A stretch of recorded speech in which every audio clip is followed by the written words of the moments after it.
Багш болон мэрэгжилтнүүдэд зориулсан видео хичээл.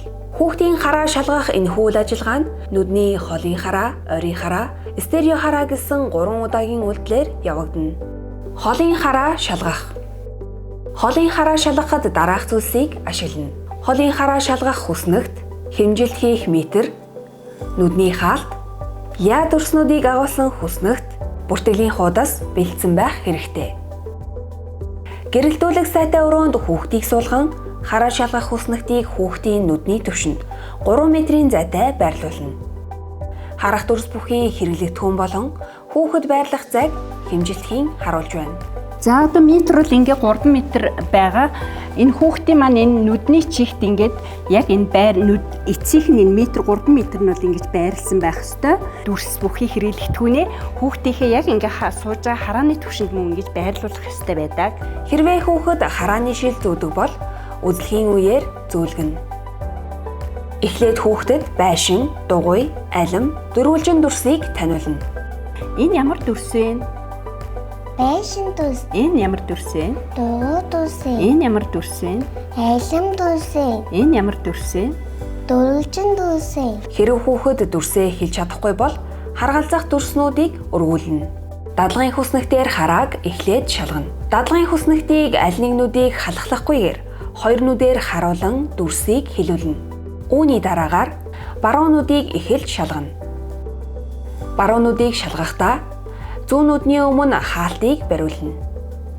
Ингэхдээ зүүн нүдийг анихгүй хоёр нүдээ хоёулаа харна гэдгийг хүүхдэд сайтар сануулна. За тэгсээ хоёр нүдээ хоёулаа харна шүү за. За. Ингээд шалгах хүснэгт дээр эхний дүрсийг зааж харуулъя. Ингэхдээ дүрснүүдийг хүрээсэн тэгш өнцөгт хүрээний яг доор заана. Зааж буй үзэг харандаагаар дүрсийг хааж тэгш өнцөгт хүрээний шуумыг давж болохгүй. За энэ ямар дүрс вэ? Алим дүрс. Энэ ямар дүрс вэ? Байшин дүрс. Сайн байна. Энэ ямар дүрс вэ? Дөрвөлжин дүрс. Сайн байна. Энэ ямар дүрс вэ? Дугуй дүрс.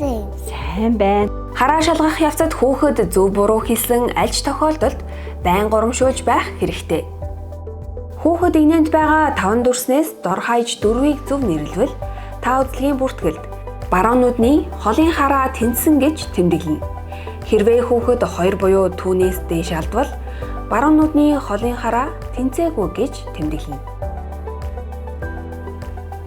Одоо зүүн нүдний холын харааг шалгая. Зүүн нүдний холын харааг шалгахдаа хараа шалгах хүснэгтийн хуудсыг эргүүлэн left eye буюу зүүн нүд шалгах яад дүрс бүхий хүснэгтийг хүүхдээр 5 дүрсийг эхнээс нь дистаралын дагуу зааж нэрлүүлнэ. Бүрхий. За энэ явсан. Битгий яагаад вэ? Байшин. Дөрвөлжин. Бүрхий. За сайн. Зүүн нүдний харааг шалгаад дуслаа. Бүртгэлийн хуудас дээр тэмдэглэхдээ баруун нүдийг тэмдэглэсэнтэй адил 4 буюу түүнээс дээш дүрсийг зөв хэлсэн бол тэнцсэн. 2 буюу түүнээс дээш буруу хэлсэн бол тэнцээгүй гэж тэмдэглэнэ. Баруун болон зүүн нүдний харааны аль нэг нь тэнцээгүй бол холын хараа тэнцээгүй гэж тэмдэглэнэ. Холын харааг шалгахдаа та дараах зүйлсийг анхаарал. 1-р дөрөвний гэрэлтүүлэг хангалттай байгаа хэсэг хүүхэд байрлалаа зөв үзүүлсэн хэсэг тухайн хүүхэд харааны шил зүүдэг бол шилээ зүүсэн хэсгийг заавал шалгаарай. Үүний дараа хараа шалгах хүснэгт маань 2 талтай бөгөөд 3 болон 4 нэмэх гэсэн 2 талтай. Бид 4-өөс дээш насны хүүхдийг шалгаж байгаа тул 4 нэмэгтэй хэсгийг ашиглана. Ингэхдээ та урьдчилан бэлдсэн таниулах картыг хүүхдэд таниулсныхаа дараа хүүхдийг 2 нүдээр нь дадлагын хүснэгтийг ажилуулна. Үүнийг та заахдаа хүрээний гадна талаас нэг бүрчлэн дистал дарааллын дагуу нэрлүүлнэ. Энэ нь тухайн хүүхэд таны тайлбарлсан хараа шалгах үйл явцыг ойлгосон хэсгийг шалгаж буй үйл явц юм. Үүний дараа баруун нүдийг шалгах бөгөөд баруун нүдийг шалгахдаа баруун нүдийг шалгахад зориулагдсан 4 нэмэх бүхий 5 дүрсийг гаргана. Мөн түнчлэн зүүн гараар зүүн нүдний өмнө хаалхлана. Ингэхдээ 2 нүд хоёулаа нээлттэй байхаас гадна тухайн хүүхэд хэд урагшаага тонгойх эсвэл нүдээ оних хүчилж харж буй хэсгийг та заавалжгүй нэгтэлж хараарай. За дүрсээ асуухдаа анхаарах зүйл нь дүрсний гадна талын тэгш өнцөгт хүрээний хэсэг рүү заагчийг хэтрүүлэхгүй мөн түнчлэн дүрсний их царалтаа заагчийг байрлуулах бөгөөд хэрвээ та хоёр дүрсний голд заагчийг байрлуулах юм бол тухайн хүүхэд аль дүрсийг зааж буйг ойлгохгүй тул буруу хариулах магадлалтай. Мөн түнчлэн анхаарах зүйл нь та заагчаар дүрсийг сүйдэрлэгдэж байна уу? Таны гар болон биеийн байрлал хараа шалгах дүрсийг сүйдэрлэж байгаа эсхийг заавалчгүй нэгтлээрэй. Шалгахдаа дистралийн дагуу нэг бүрчлэн асуухаас гадна тухайн хүүхэд ониж харж байна уу, хүчилж харж байна уу, нүдний хаалтаа хөдлөсөн эсхийг шалган хүүхдийг дүрсээ хэлэх болгоно шагнаж бурамшуулахаа мартаозай. Үүний дараа баруун нүдийг шалгаж дуусаад бүртгэлийн хуудсан дээр тэмдэглэл хөтлөх бөгөөд 5 дүрснээс 4 буюу түүнээс дээш дүрсийг зөв хэлсэн бол тэнцэн, 2 буюу түүнээс дээш дүрсийг алдсан бол тэнцээгүй хэмээн тэмдэглэнэ. Үүний дараа зөв нүдийг шалгах бөгөөд хараа шалгах хүснэгтийг нэг хуудсыг эргүүлнэ. Үүний дараа 4 нэмэгтээ зөв нүдийг шалгах хүснэгт гарч ирэх бөгөөд баруун гараар баруун нүдийг халахлна. Ингэхдээ мөн адил хоёр нүд хоёулаа нээлттэй байхаас гадна онихгүй, хүчлэхгүй, урагшаа тэмүүлэхгүй байх нь чухал. Дүрсийг заахдаа дистралийн дагуу хүрээний гадна талаас дүрсний халз дор нэг бүрчлэн заана. За базуунуудыг шалгаж дууссныхаа дараа бүртгэлийн хуудсан дээр тэмдэглэлийг хөтлөхдөө 4 буюу түүнээс дээш дүрсийг зөв хэлсэн бол тэнцэн, 2 буюу түүнээс дээш дүрс алдсан бол тэнцээгүй хэмээн тэмдэглэнэ. Холын хараа үнэлэхдээ баруун болон зүүн нүдийг тэмдэглэж дууссаны дараа 2 нүд хоёул тэнцсэн бол холын хараа тэнцэн, аль нэг нүд тэнцээгүй бол холын хараа тэнцээгүй хэмээн тэмдэглэнэ. Ойрын хараа шалгах. Ойрын хараа шалгахад дараах зүйлсийг ашиглана. 40 см-ийн урттай хязгаарлагчтай уяа бүхий ойрын хараа шалгах хүснэгт. Ойрын хараа шалгах хүснэгтийг хүүхдийн нүдний харааны төвшөнд эвтэй байдлаар байрлуулан уяаны хязгаарлагчийг нүдний гадна буланд байрлуулж гарт нь хөдөлгөөнгүйгээр бариулна.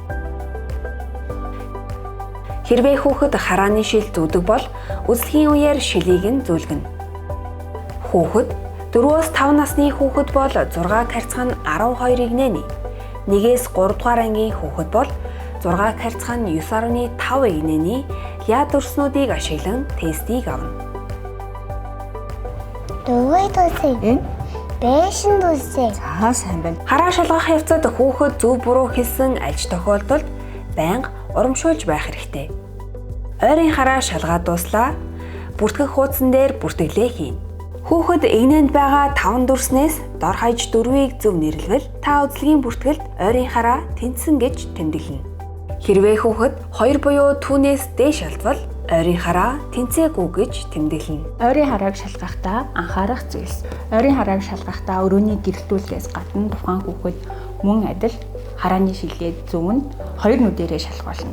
Ингэхдээ бид хараа шалгах самбарыг эхлээд хүүхдэд дүрсээ таниулсан байгаа штэ тий. Энэ дүрсээ хэр зөв хэлж гин харахаас гадна нүдний гадна болонд буюу энэ уяаг байршуулна. Энэ нь өөрөө 40 см-ийн урттай байдаг бөгөөд хүүхэд илүү анхаарлаа төвлөрөх гэж байдаг тул зарим тохиолдолд буулгачиж болно.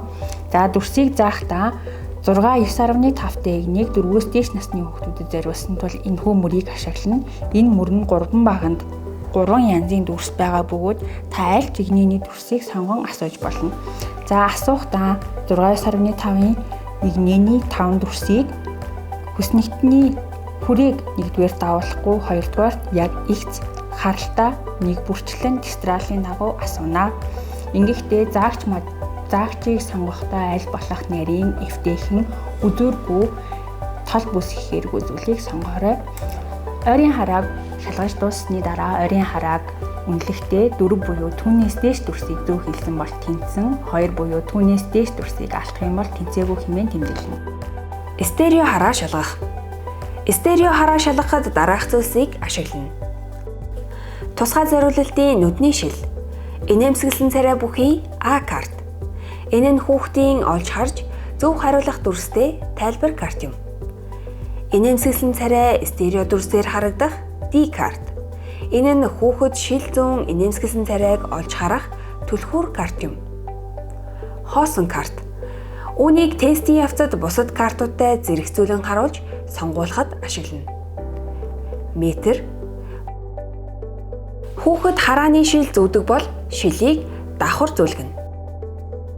Тестийг тусгай зориулалтын шилгүүгээр авч эхэлнэ. За тэгчээ. Миний охин энийг сайн хараарай. Энд дээр ямар дүрс чамд харагдаж байна? Смайл дүс. Оо, зөв байна. За одоо багш нь чамд нүдний шил зүйлгээ заяа. А болон хоосон картыг зэрэгцүүлэн хүүхдийн нүдний түвшинд 40 см-ийн зайтай 2 картыг ойрхон зэрэгцүүлэн барина. Инээмсэглэн царайны дүрстэй А карт нь хүүхдэд үзлэгийн явцыг ойлгуулах бөгөөд үзлэгийн явцад алийг нь сонгож зааж хэлэх ёстойг таниулна. Шалгагч багш ард талдаа 2 картыг хольж дахин харуулan хүүхдээр сонгож хэлүүлнэ. Энэ дээр нэ. Энэ дээр нэ. Картуудын ард байгаа сумыг үргэлж дээш нь харуулна. 2 картыг ижил төвшөнд, ижил зайд барина. Картуудыг ойрхон бөгөөд нэг нь нөгөөгөө халахлахгүй бага зэрэг налуу байхаар барьж инээмсэглсэн картыг сонгуулна. Картуудыг дор хаяж 5 удаа сонгуулах бөгөөд 5 удаа харуулхад дор хаяж 4 удаа А картыг сонгосон бол урьдчилсан үзлэгийг амжилттай давах болно. Харин одоо хүүхдэд А картыг D картаар сольж үзэлгийг үргэлжлүүлнэ. Ингэхдээ яг өмнөх тест дарааллаар D болон хоосон картуудыг ашиглан тестийг үргэлжлүүлэн явуулна. Хэрвээ амжилтгүй байвал үзэлгийг зогсоож бүртгэлийн хуудсанд тэнцээг үгэж бичнэ. Амжилттай өөрөөр хэлбэл 5 удаа харуулхад D картыг дор хаяж 4 удаа сонгосон бол бүртгэлийн хуудсанд тэнцсэн гэж бичнэ. Хараа шалгах явцад хүүхэд зөв буруу хэлсэн альж тохиолдолд байнга урамшуулж байх хэрэгтэй. Стерео харааг шалгахдаа та дараах зүйлсүүдийг анхаараарай. Нэгдүгээр тухайн хүүхэд шил зүүдэг бол нүдний шилтэйгээ байна. Хоёрдугаарт өрөөнийг гэрэлтүүлэх хангалттай байна уу? Таны суусан талбай дээр нарны гэрэл болон тусч бие гэрэл хангалттай тод тусч байгаа зэргийг шалгана. За үүний дараа үзлэг эхлэхдээ A тэмдэглэгээ бүхий демо картыг хүүхдэд таниулна. Энэхүү картыг хүүхэд бүр өөрсдийнхөө янз бүрээр таньж болох тул зөв буруу гэсэн зүйл байхгүй. Зарим тохиолдолд хүүхэд энийг смайл, инээж буй хүн нүүр гэх мэтээр янз бүрээр таньдаг. За хүүхэд таньж дууссаны дараа үзлэг маань эхэлнэ. Ингэхдээ планк буюу дээшээ харсан сомтын картыг A буюу таниулсан карттайгаа хольж A дүрс маань буюу смайл дүрс маань хаана байгаа гэдгийг хүүхдээр залгана. Энэхүү үйлдэлийг 5 удаа давтаж хийх бөгөөд картыг барих хугацаа хамгийн удаандаа 120 секунд буюу 2 минутын хугацаанд барьж болно. 5 удаа энэ үйлдэлийг давтсны дараа тестийн 2 дугаар үе шат буюу хүүхдэд тусгай зориулалтын шилийг зүүлгэнэ. Энэхүү шилийг зүүлгэхдээ тухайн хүүхэд харааны шил зүүдэг бол нүдний шилний гадна талд давхарлан зүүлгэнэ. Таны барьж буй карт болон нүдний шилний хоорондын зай 40 см байх бөгөөд энэхүү шилнээр 40 см-ийн уяаг бэлдсэн байна. Бидний ашиглах карт планк буюу хоосон карт, D буюу тусгай зориулалтын шил зүүхэд харагддаг дүрс бүхий картыг ашиглана. Үүнийг өмнөхтэй мөн адил 5 удаа хольж асуух бөгөөд анхаарах зүйл нь нэгдүгээр картын байрлал. Бид картыг барихдаа тэгшүүн зөвхөн барихгүйгээр 10 градусын налуугаар барина. Картын барихдаа заавал тэгш нэг шулуунд барина. Дээр доор наан цаана барьсан тохиолдолд дүрсийг таних боломжгүй болдог.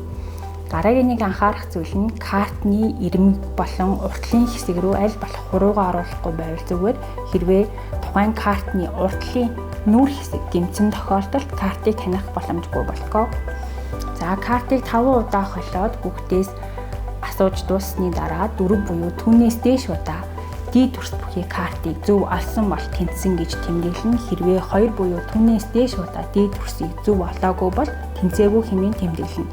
Зарим тохиолдолд хүүхэд 5 удаагийн холилтод тавааланд нь буруу хэлэх тохиолдол байдаг. Тэр үед та юуг анхаарах вэ гэхлээр нэгдүгээр өрөөний гэрэлтүүлэг тохиромжтой байсан уу, хоёрдугаар гарын байрлал 10 градусын налуутай байсан уу, дээрэс нь тухайн хүүхдийн зай яг 40 см-тэй байсан уу гэдгийг заавалчгүй шалгаарай.